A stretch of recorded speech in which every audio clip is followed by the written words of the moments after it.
That could be vital. Here we go. First ball, super over. World Cup final. Believe it. England are none for none. 4 inside the circle on the offside. Trent Boult to Stokes. Outside edge, running up the hill.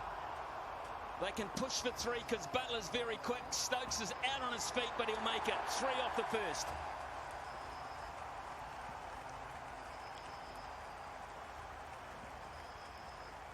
Already thinking ahead to who bowls England's over, but that's for another 5 deliveries from now. Well, England will be thinking that, and this is why they didn't want to send Stokes out there. How physically active he's been in the last 100 overs. He is blowing. 5 more balls, Ben. 5 more balls. That's 9 perfect result for me for England to get Butler on strike now with all his innovations. It's such a hard field to set now for Williamson because he knows he can hit it round the clock. Anytime he likes, he can hit it round the clock. He's got all of those bases covered. As far as England are concerned, it's either they go with experience, Wopes, or they go with youth, the young lad Archer. 5 overs, 1 for 22 he bowled at the death. That's the debate, whether you throw it to the young lad on such a big occasion or you back your senior bowler. Are we looking at the ramp shot here? Are we looking at a scoop shot? Is Butler prepared to take it on? You wouldn't bet against it. He'll do anything.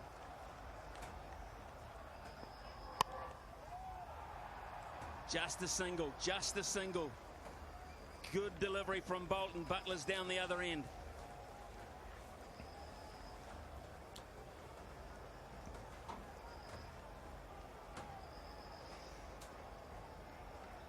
They look cool, but they're not. I'm not sure anyone at the moment has got a steady heart. I think New Zealand are hurting more. I think those 2 sixes, I think just before those 2 sixes, they were thinking about they'd won the World Cup. Here's Boult. Gap, is it? Yes, it is. He's done it again, Stokes. They've got 8 off 3. This is an incredible innings. It really is. Same shot he played when he hit Boult for 6. His placement has been brilliant in this innings. That's not far off being a good Yorker. He's got the sweep out again.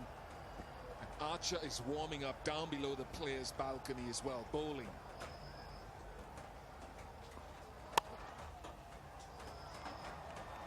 Just the one. It's 9 off 4.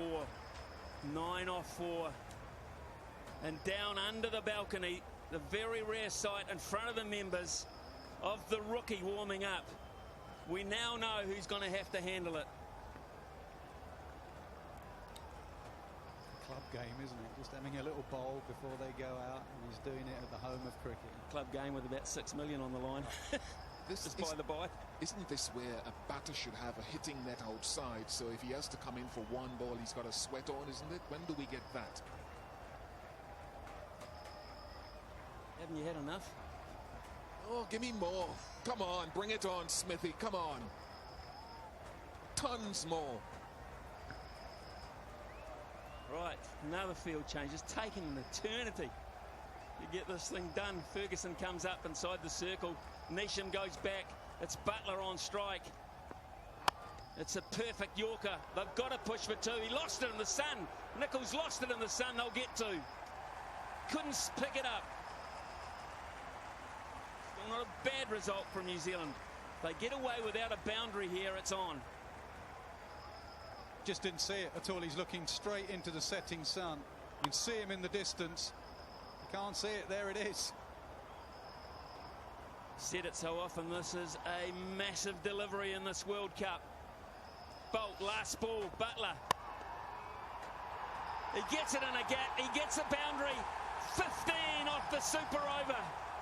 15 off Boult. And New Zealand's target in 6 deliveries is 16 to be the world champion. And it was the 2 men that... A little bit of bonding. Let's do it. Got Brendan McCullum at the back of the commentary box. He wants to put the pads on. He's keen. He'd have been out there. The most runs Jofra Archer has gone for in a single over in this entire World Cup is 16. 15. Oh. So far. Here we go, folks. Here we go. This is just the most amazing scene here. It's the biggest prize in cricket on the line. And if you paid £2,000 a ticket, I think you underpaid. Stokes goes out to the boundary where he is saluted for a very, very good reason. It is Neesham on strike. Is this the end?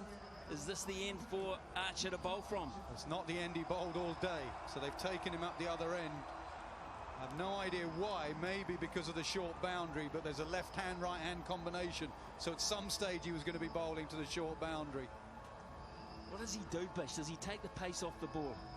Does he make it hard to hit? Make it, you've got to hit all your own momentum. How does he do this? What does he trust? Again, I could be wrong, but I'd go Yorker first to start with, to make sure that I try to start my over in the best possible way. He can't afford a wide. He can't afford an extra delivery. He's going to go round the wicket. 4 men inside the circle on the offside. Here we go. Archer. A wide. It is a wide. It's a freebie for New Zealand. It's pressure on a young man. Yeah, Morgan's got to play his role here. Jofra Archer, that was a wide. Morgan's just got to keep in control. Quiet word every now and then from the skipper. Well, he's going to go to field at mid-off. I think that's a good move. He's just swapped with Joe Root. He was in the covers. He's got to go to mid-off because he's got to help him out through this. That's surely a wide. Yes, it is. Yes, it is. Depends on who you ask, really. I'm not asking. That's it's a on wide. the tram line. Read the book. Here we go. Ball number 1 again. Perfect Yorker. They've got to get 2. Guptill will get back. He's quick enough. 3 off 1, New Zealand. 3 off 1. Well, the move to put Jimmy Neesham in and face the first ball.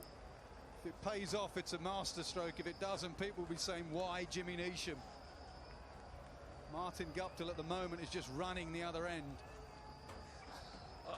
I wouldn't discount the fact that Colin de Grandhomme's got the pads on, because if you want someone to hit a 6 off the last ball, he's probably your best bet. Probably your best bet. Here's Archer again. Ah, he's got it! It's huge! It's gone! It's out of the park! Boom! 7 from 4 now. Now it's looking like a masterstroke. Deep in his crease, brilliant batting, way back in his crease. Gave him the leverage to go leg side. That didn't creep over like Stokes. That has gone a long way. You feel for Archer, you feel for him. He might still get England out of this, but it's so on a young man. It's a big call over experience. I think that's why he tried to go full and wide to Neesham. Neesham dominates that leg side. They haven't changed a thing. They haven't changed a thing in terms of the field. Here's Archer again. Neesham gets him again. Will they go for 2? Guptill says yes, a misfield. More pressure. More pressure. 5 from 3 all of a sudden. It's getting to everybody. Jason Roy, I think it is in the deep with the misfield. And they need all 5. Just to reiterate, scores are level on this one. England win. They need every one of these 5. They are 1 hit away from winning the World Cup. They are 1 hit away from winning the World Cup. Can you believe this? No. 5 from 3, Jimmy Neesham. That steely look. Archer has to come up with something special. Can't bowl an extra. He cannot bowl an extra. Neesham on strike. He's hit another gap. Guptill will come back. Don't worry about that. They've gone to the wrong end. Guptill was always going to make it. Now we're down to 3 from 2. Butler screaming, my end. He's screaming, get it to my end. You're not going to round Guptill out. Now it's a 4 will win the World Cup for New Zealand. A 4 will win it. Just a boundary. Another consultation. He hasn't tried a short ball. He hasn't tried a slower ball. He's looked for the Yorker. He's looked for the hole. He's gone to a different plan that he did in the 50-over game that just went before. He needs to go into the pitch. He needs a dot ball from somewhere now. Find a dot ball. And Damascena has just gone down. New Zealand say, what do we need? He's saying if you don't surpass the 15, then you will not win the World Cup. England will win the World Cup. You have to get 3 runs. 2 is not good enough. 2 balls to go. Archer to Neesham.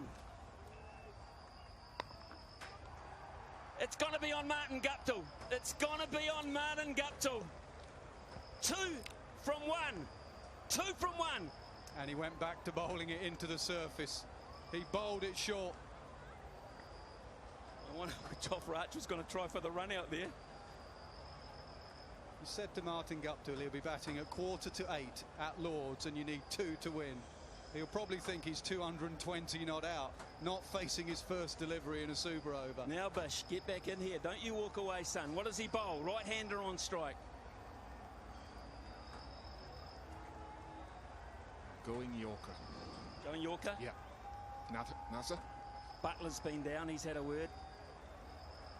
Slower ball into the pitch. I'm looking at the field as it's going to come to who can stop the 2. 1 England win, anything more New Zealand win. I can tell you right here and now, in about 30 seconds time, there's going to be agony and ecstasy of the highest order in sport. I just hope, Smithy, it's done by a bit of brilliance, not a mistake out there in the field. Let's look at the field, guys. Look at the field. Long on, long off, and not right back on the boundary. A lot of those boundary riders are looking to stop the 2. They're hedging their bets, which they have to. Well, Martin Guptill, eh? Has it turned? In 1 ball, could it turn? Bowl short. Yeah, He's going to bowl short. The field says short. And Guptill's going to wait for it. And is he going to take the pace off it? Here it is, folks. This is the moment. It's Archer to Guptill. 2 to win. Guptill's going to push for 2. They've got to go. It's got throw's got to go to the keeper's end. He's got it. England have won the World Cup by the barest of margins. By the barest of all margins. Absolute ecstasy for England. Agony. Agony for New Zealand.